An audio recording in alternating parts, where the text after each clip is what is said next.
Bueno, hermanos, estamos en la Navidad, la época preciosa del año, y hoy iniciamos una serie sobre los personajes de la Navidad. Sé que durante este mes vamos a tener cantatas y todo lo demás. En la medida en que hayan cantatas, vamos a reducir los mensajes a reflexiones, pero la idea va a girar en torno a los personajes de la Navidad.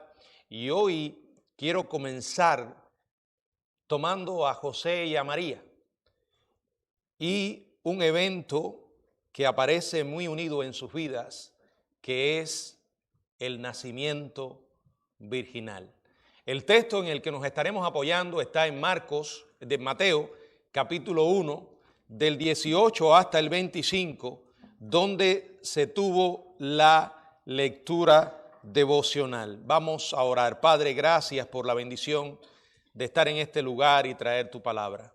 Estamos reconociendo nuestra incapacidad humana y pidiendo que tu Espíritu sea el que nos use para tu gloria. Habla a nuestras vidas, Señor, habla a la vida de aquellos que están aquí y que todavía no te conocen. En el nombre de Jesucristo, amén. Bueno, encuestas religiosas hechas en las últimas generaciones muestran la influencia que ha tenido la teología liberal en una disminución marcada y continua en el porcentaje de cristianos profesos que creen realmente en el nacimiento virginal. Y en consecuencia, si no creen en el nacimiento virginal, tampoco creerán en la deidad de Cristo.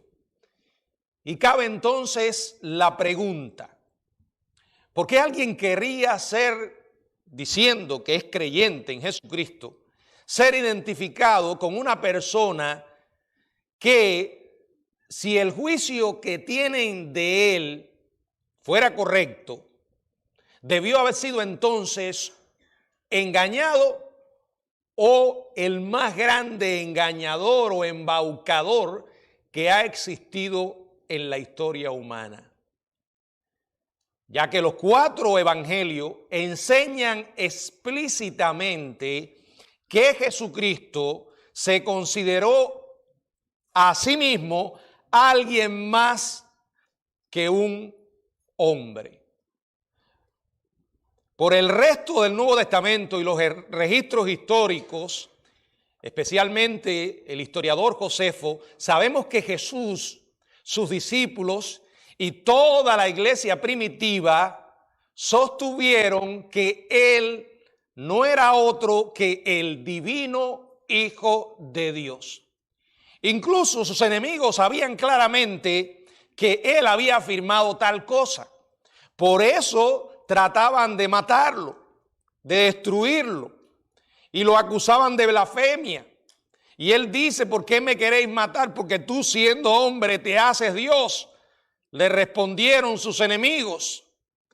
La realidad es que si Jesucristo no es el Hijo de Dios, en consecuencia no es Dios, y está en juego nuestra mismísima salvación. He ahí la trascendencia de aceptar el nacimiento virginal de Jesucristo. Yo sé que a algunas personas les resulta difícil. Bueno, en realidad todos lo aceptamos por fe. Pero si partimos de la base que estamos creyendo en el yo soy, en el Dios eterno y soberano, y si Dios es quien dice que es, todo es posible.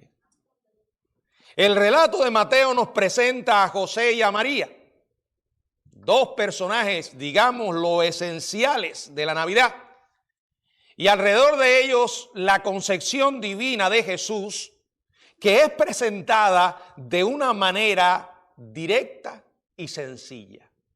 Estas 2 palabras llaman nuestra atención poderosamente porque nos están hablando de un hecho trascendental que Dios no intenta explicar, simplemente lo presenta, declara la verdad, la revela.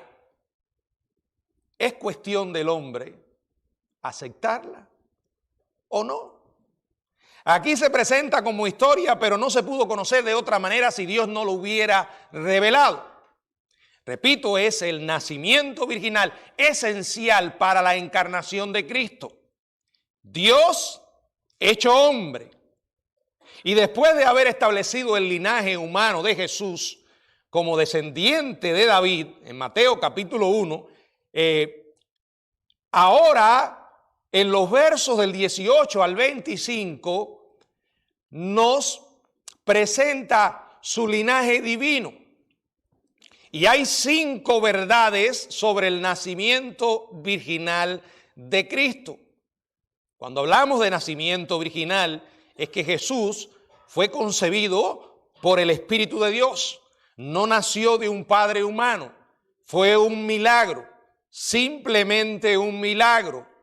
Y hay 5 cosas que me gustaría compartirles. Primero, el nacimiento virginal fue concebido por el Espíritu de Dios. Como dije, fue un milagro.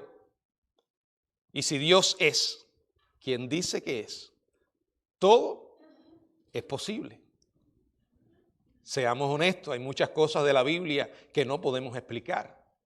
Por eso dice la palabra que sin fe es imposible agradar a Dios. Dice, el nacimiento de Jesucristo fue así. Estando desposada María su madre con José antes que se juntasen, se halló que había concebido del Espíritu Santo. Aunque esto en sí no prueba la autoría divina,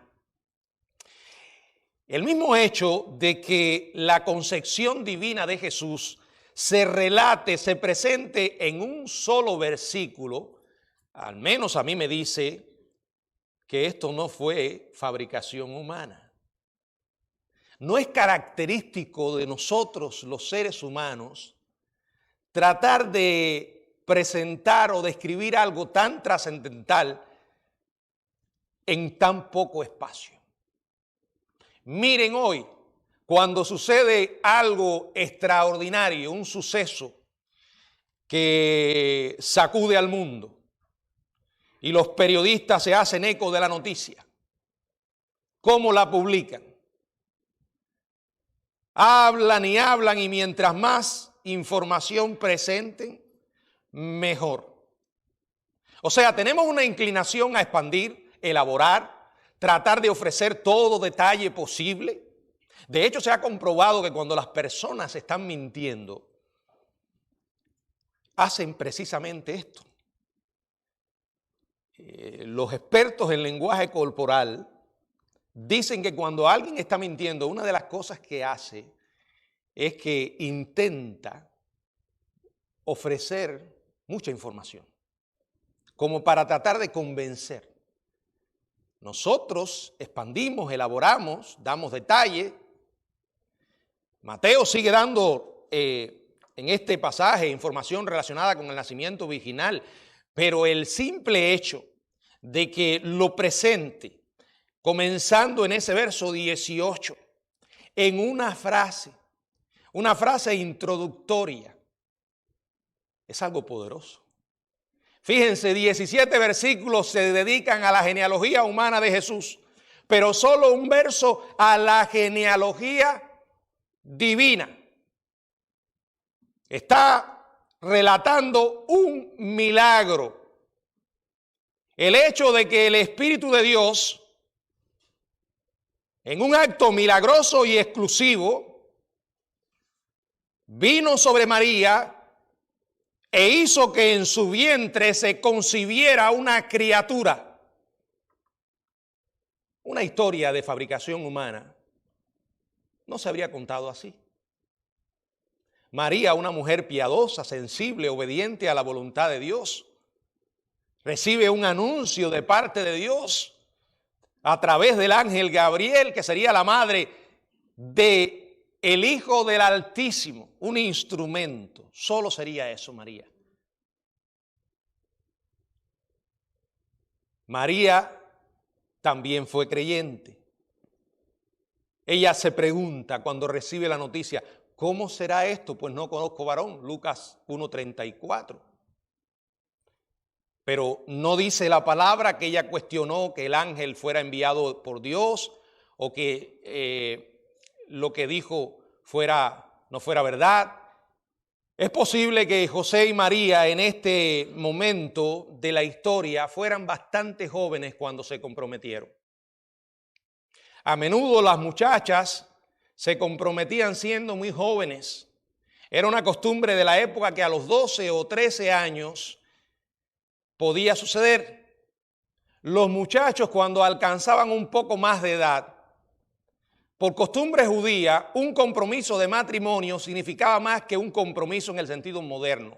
Eso es lo que se llama específicamente la etapa. Tenía dos etapas el matrimonio hebreo. El compromiso, que es llamado también como desposorio, y la ceremonia de boda. Casi siempre estos matrimonios eran arreglados por la familia de la novia y el novio, a menudo sin consultarles. Se hacía un contrato, se sellaba con el pago de la dote o el precio de la novia, era pagado por el novio y su familia al padre de la novia. Era un contrato serio, vinculante. Estaban legalmente casados, aunque todavía no se había realizado la ceremonia de bodas y la consumación. Generalmente se esperaba un año después lo realizaban, pero era algo tan serio que para romper este contrato necesitaban divorciarse. Ellos estaban en la etapa del desposorio, no habían tenido relación sexual, dice la palabra, antes que se juntasen. La Biblia enfatiza la pureza sexual de María. La Biblia enseña una y otra vez la pureza sexual. Dios da gran valor a la abstinencia sexual fuera del matrimonio y a la fidelidad sexual dentro del matrimonio. Yo sé que estos son mandatos que hoy no son populares, pero el hecho de que no sean populares no van a cambiar la verdad de que son bíblicos, que revelan la voluntad de Dios para el hombre y la mujer. La virginidad de María era una evidencia importante de que era una joven piadosa. Ella misma cuestiona el anuncio del ángel cuando dice, ¿cómo podrá hacer esto si yo no conozco varón?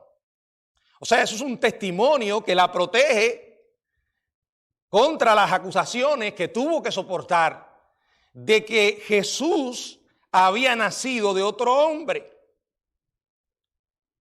Pero fue un milagro. María obedeció. Al niño nunca se le llama hijo de José. A José nunca se le llama el padre de Jesús. Y a José no se le relaciona con el cántico de alabanza de María. Si Jesús hubiera sido concebido por la acción de un hombre, fuera José o alguien más, escuche esto, no podía ser divino. Y si no era divino, no podía ser el Salvador. ¿Lo entienden? ¿Entienden las implicaciones de esta historia que todos los años contamos y que está en los evangelios? Pablo lo dice claramente, cuando vino el cumplimiento del tiempo, Dios envió a su Hijo, nacido de mujer y nacido bajo la ley. Gálatas 4:4. ¿Lo crees o no? La decisión es tuya. Si no crees esto, no crees nada.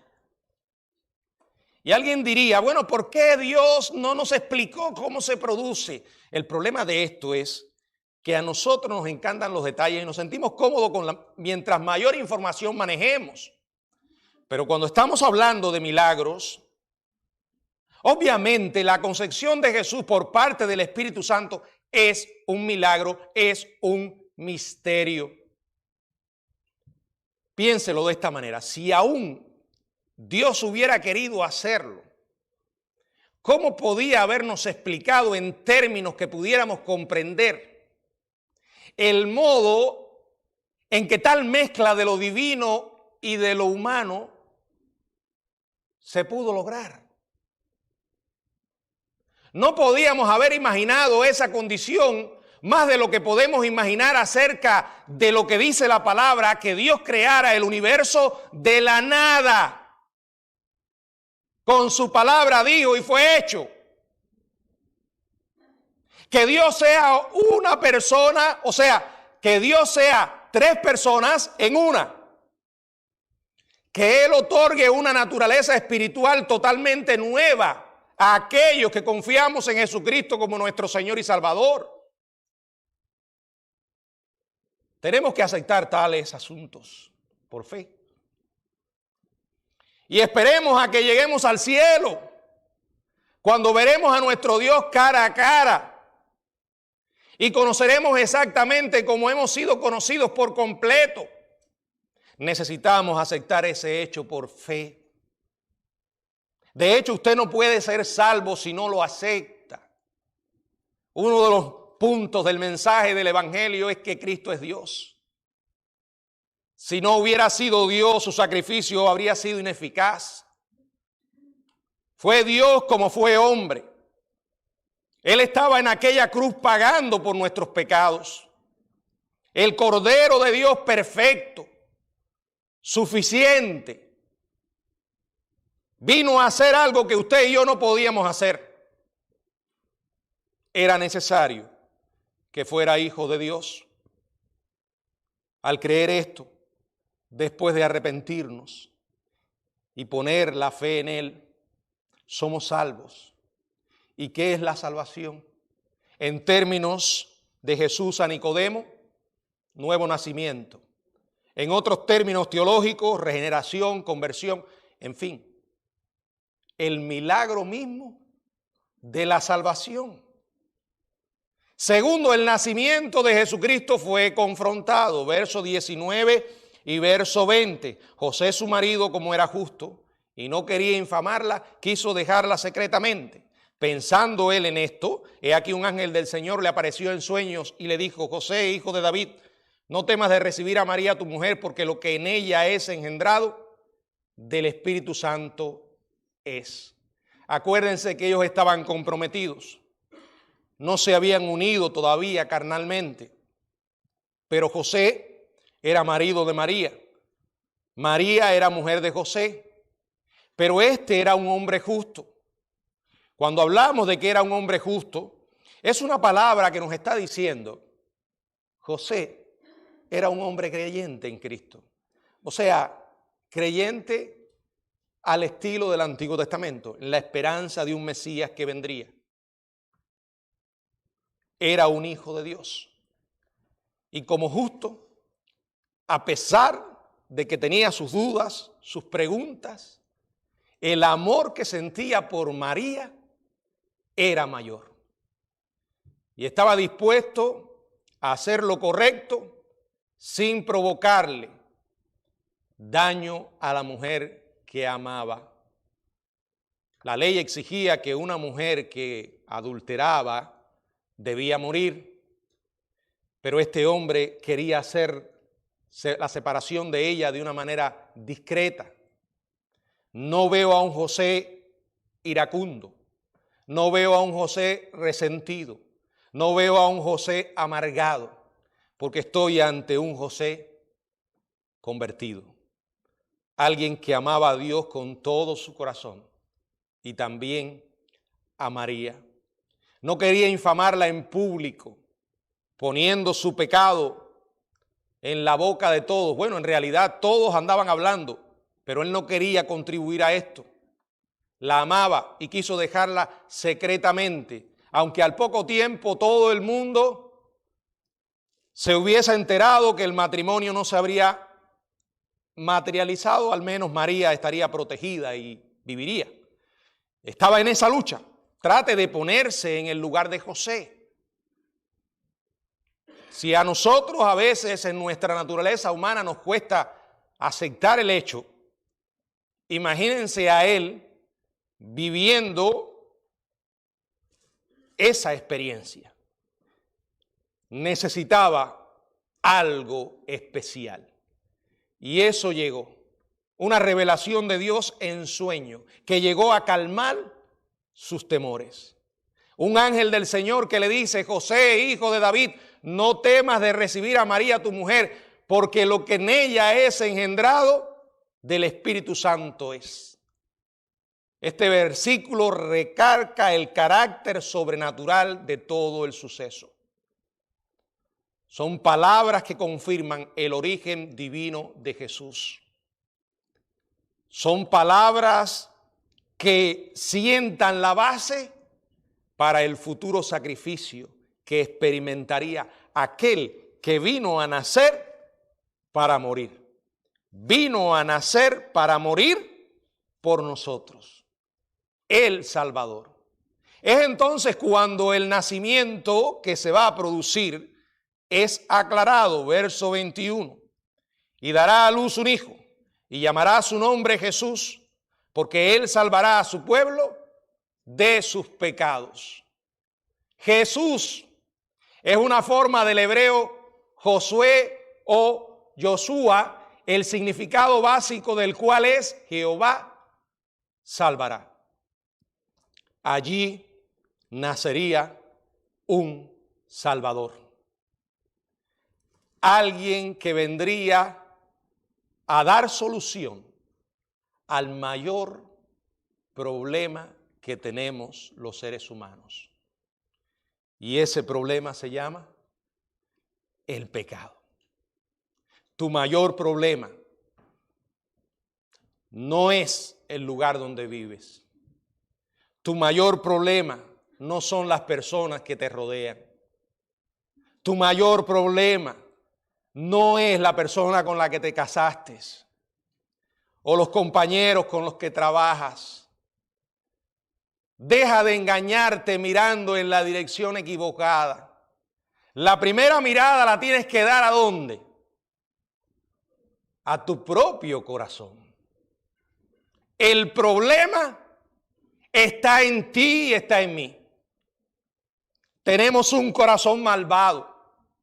Porque dijo el Señor, del corazón salen, y ahí comenzó a describir toda la maldad que habita en el corazón humano. Ayer me estaban hablando de un jovencito de 13 años que llegó a donde estaba su mamá acostada con un cuchillo y se lo clavó en el cuello. Creo que fue en Hialeah. ¿Cómo puede un niño hacer esto? ¿Qué razones puede tener un niño para hacer esto? Todos podemos pensar, ese niño tenía un problema en la cabeza. Es posible. Pero más que en la cabeza, tiene un problema en el corazón. El mismo problema que arrastramos todos nosotros. Pero yo no soy un homicida. Bueno, no te has convertido en un homicida, pero el mismo corazón homicida que tuvo ese niño, que tuvo Caín, habita en nosotros. Si no hemos llegado más lejos, ha sido por la gracia de Dios. Por favor, no te engañes. Sé honesto. Analiza los pensamientos que llegan a tu cabeza una y otra vez. Puede que pienses, pastor, pero yo también pienso cosas buenas. Bueno, todos hacemos eso. Pero si pones en una balanza las cosas buenas que piensa con las malas, créeme que son mayores las malas. Y no aprendimos a hacerlas. La llevábamos en nuestro corazón. Al reunirnos con otras personas iguales, encontramos maneras de expresar esa maldad. Ese es nuestro problema. Por eso lloramos, sufrimos. Por eso la vida cada vez es más pesada. Por eso cuando la Biblia dice en el libro de Apocalipsis que llegará un momento en que Dios va a enjugar las lágrimas de todos los redimidos, porque ya no habrá más llanto, ni dolor, ni muerte. ¿Saben por qué no habrá esas cosas? Porque Dios habrá quitado nuestro principal problema, que es el pecado. Y aunque imagino un lugar así, me cuesta imaginarlo. Porque no he conocido otra cosa que esto que tenemos. Somos malos. La Biblia lo dice. No hay justo ni aún uno. Lo bueno que hacemos es por la gracia de Dios. Tenemos un problema. Y los hijos que vayas a tener mañana nacerán con ese problema. Y tus nietos tendrán ese problema. No los voy a tener. No, esa no es la solución. Reconocer que hay un problema. Pero también reconocer que hay una solución. Y esa solución se llama Jesucristo.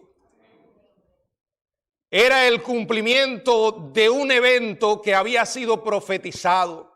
Verso 22, he aquí una virgen concebirá y dará a luz un hijo. Y llamará su nombre Emmanuel, que traducido es Dios con nosotros. ¡Qué tremendo! El 22 dice, todo aconteció para que se cumpliese lo dicho por el Señor por medio del profeta.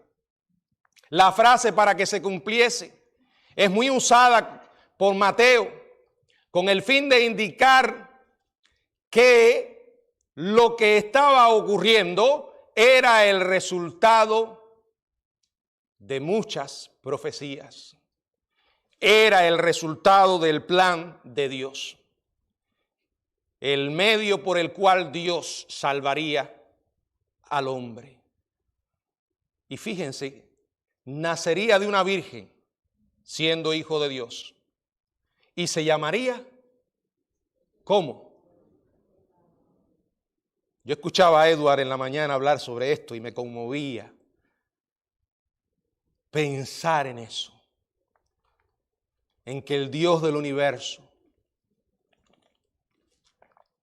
grande, soberano, trascendente, nos amara tanto que viniera a este mundo. Se nos acercara tanto que no solo vivió entre nosotros, ahora vive en nosotros. Jesucristo es Dios con nosotros. Él hizo visible ante los ojos humanos al Dios invisible. Si te has preguntado cómo es Dios, mira a Jesús. Y para mirar a Jesús, ve a los evangelios. Lee acerca de su vida, lee despacio. Mientras lo haces, procesa en tu mente lo que estás leyendo e imagina que lo estás viviendo. ¿Cómo pudo ser? ¿Cómo ocurrió? Imagina que Jesús está ante ti haciendo lo que acabas de leer y estarás mirando a Dios mismo. De verdad que pensar en esto es otra de las grandes maravillas que solo podemos aceptar por fe. A mí me sacude. Y además de sacudirme espiritualmente, cambia de una manera radical la perspectiva que pueda tener en este mundo. Me anima. A mí leer esto me llena de confianza, de determinación para seguir adelante aunque la vida se muestre difícil. No todo es color de rosa. Son más las espinas que las rosas. Son más los baches en el camino que el sendero cómodo y allanado. Me da ánimo para seguir. Me da seguridad y valor para reemplazar el temor ante cualquier experiencia que venga a tratar de desilusionarme. Me llena de paz y esperanza saber que Dios se acercó tanto, pero tanto, que se hizo uno con nosotros y hoy está en nosotros. Jamás vayas a creer que el Dios de la Biblia es indiferente, es distante. Si hoy lo sientes de esa manera, no es porque Él se ha movido del lugar. Eres tú quien te has alejado de Él. ¡Qué tremendo! Hoy cuando es tan difícil encontrar personas que te amen genuinamente, hay alguien que sí te ama genuinamente. Hay alguien que hizo lo increíble para salvarte sin condiciones. Mas Dios muestra su amor para con nosotros, en que siendo aún pecadores, Cristo murió por nosotros. Y al hacerlo, Él mostró la infinita misericordia de Dios muriendo en nuestro lugar. ¿Cómo estás viajando por este desierto, por esta selva llamada mundo, lleno de fieras y bestias, lleno de traidores y enemigos? Y uno de ellos vive dentro de ti mismo, tu corazón. ¿Cómo puedes hacer este viaje solo? Este viaje solo vale la pena si lo haces acompañado con el Dios hombre. Jesucristo comienza con nosotros y ha prometido estar con nosotros ¿hasta cuándo? Hasta el fin. Pastor, ¿y la muerte? No, la muerte no, la muerte no. La muerte no hace más que, como dije el domingo anterior, endulzar el pastel. La muerte es la puerta para unirnos a nuestro Dios para siempre. ¿Cómo la gente puede vivir sin Jesucristo? ¿Cómo pueden marchar en este mundo duro sin Él? ¿Cómo puedes consolar a alguien que está en desgracia o sufrimiento si no conoces a Dios? ¿Qué esperanza le puedes dar a alguien cuando muere un ser querido? O cuando una madre pierde un hijo. O cuando un padre pierde a un hijo o un esposo a una esposa. El ateísmo no deja nada. El creerse sabio es una necedad.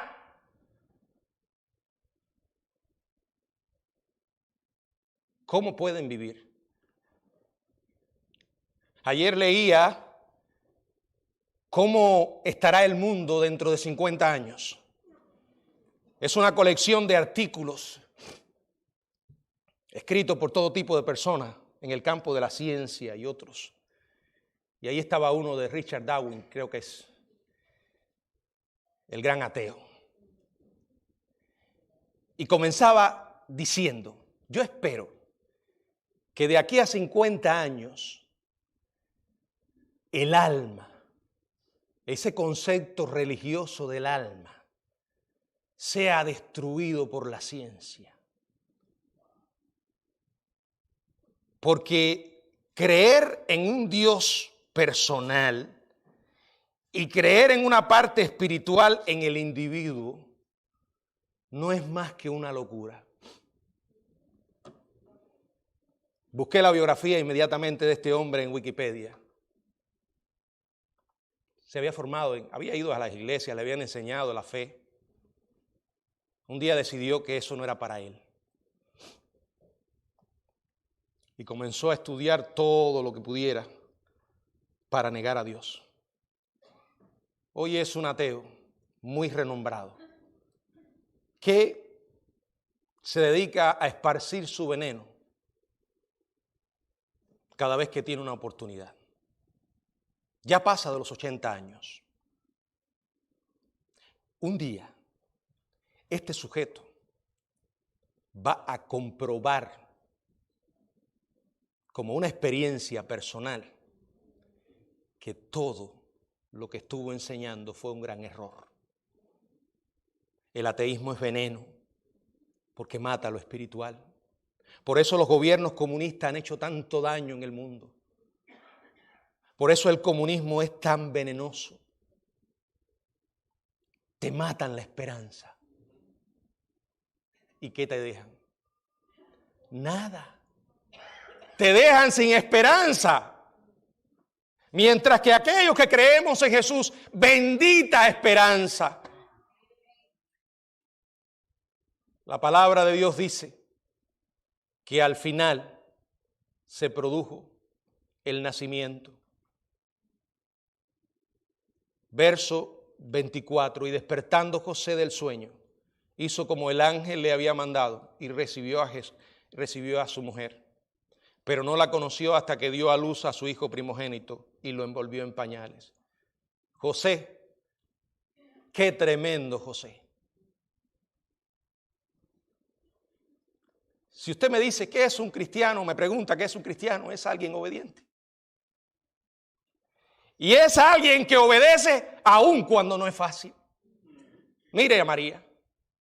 No vayan a creer por un momento que fue fácil para esta niña someterse a la voluntad del Señor. Pagó un precio. Pagó un enorme precio.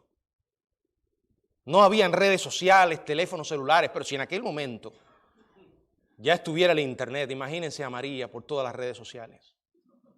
Todos los chismes, todos los comentarios, el veneno esparciéndolo. Dice que es de Dios. Es una inmoral. ¿Cómo pudo? José apoyó a su mujer, porque ambos creyeron que era la mano de Dios. No sabemos más de la vida de José, solo que llevó al bebé al templo para la presentación, que escapó con María y Jesús a Egipto. Los pasajes dicen, y tomó al bebé. ¿No ha leído eso? Y tomó al bebé, al niño y a su madre. Y tomando al niño y a su madre. Y al llegar a encontrar al niño y a su madre. Eso es otro detalle tremendo que está en los pasajes navideños. Siempre ponen primero al niño y después a la madre. Si hoy se fuera a relatar ese mismo suceso, dirían, y ahí estaba la madre y el niño. Pero la Biblia te está diciendo, aquí el importante es el niño, no la madre. Por favor, marianos, presten atención a eso en la Biblia. Den libertad para que esa intoxicación espiritual que tienen en sus cabezas salga. Aquí la importante no es María. Fue María una mujer grande, sin lugar a dudas. Pagó un precio alto, sin lugar a dudas. ¿Pero era María impecable, inmaculada? No. Porque si aceptas eso, entonces la Biblia es mentira. Porque la Biblia cuando dice que todos somos pecadores, quiere decir eso. Todos. Lo último que sabemos de José es que llevó a su familia a la Pascua en Jerusalén cuando Jesús tenía 12 años de edad. No tenemos ni idea cuándo murió, pero pudo haber sido antes de que Jesús comenzara su ministerio público. Es obvio que fue antes de la crucifixión de Jesús, ya que desde la cruz Jesús estaba preocupado por su madre y se la entregó a Juan. Si José hubiese estado vivo, habría sido distinto. Pero al final José obedientemente recibe a su mujer y no la conoció hasta que dio a luz a su hijo. Cuando dice que no la conoció, no significa que no la había visto hasta ahora. El término conocer en la Biblia significa tener relaciones sexuales. En este contexto, Génesis, y Adán conoció a Eva y dio a luz un hijo.